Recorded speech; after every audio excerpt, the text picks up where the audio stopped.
Artes anticipouse o San Xoán cunha multitudinaria sardiñada. A parroquia ribeirense viviu as súas festas protagonizadas pola música, as sardiñas e o churrasco. As festas de artes en Ribeira son unha das primeiras en dar o pistolero de saída ás celebracións parroquiais e do verán no Barbanza. Esta parroquia ribeirense viviu unha intensa fin de semana protagonizada pola música, a verbena e o máis agardado desta cita, a sardinada multitudinaria organizada onte pola comisión.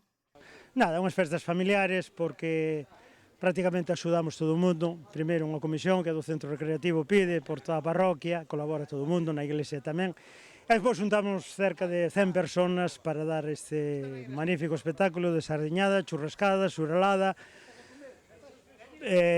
patatas asadas, ou patatas cocidas, perdón, e pan de millo e pan de millo. Onte asáronse 600 kilos de sardiña que se repartiron entre os varios centros de persoas que se achegaron a Artes a desfrutar do último día da festa. Pero ademais de sardiña, houbo tamén 400 de xurel e 700 kilos de costilla asada, de churrasco. xantar que se desenvolveu un ano máis nos arredores do Centro Recreativo de Artes. É un sitio, sabedes, é un sitio privilegiado, un sitio cómodo para os rapaces estar tranquilamente sin ningún tipo de molestia, nin coches, nin historias.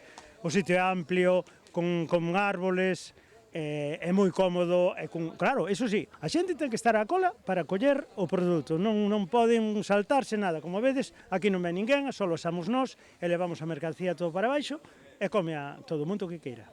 A 1 da tarde comezaron a servirse racións gratuitas, polo que unha longa fila de persoas rodeaban o recinto do centro recreativo. A comida estivo amenizada polos liantes e ás 3 da tarde o grupo Arena colleu a testemunha. Trátase dunha xornada moi familiar que ano a ano atrae a máis comensais e visitantes e coa que se pecharon unhas festas nas que se uniu a música e a devoción.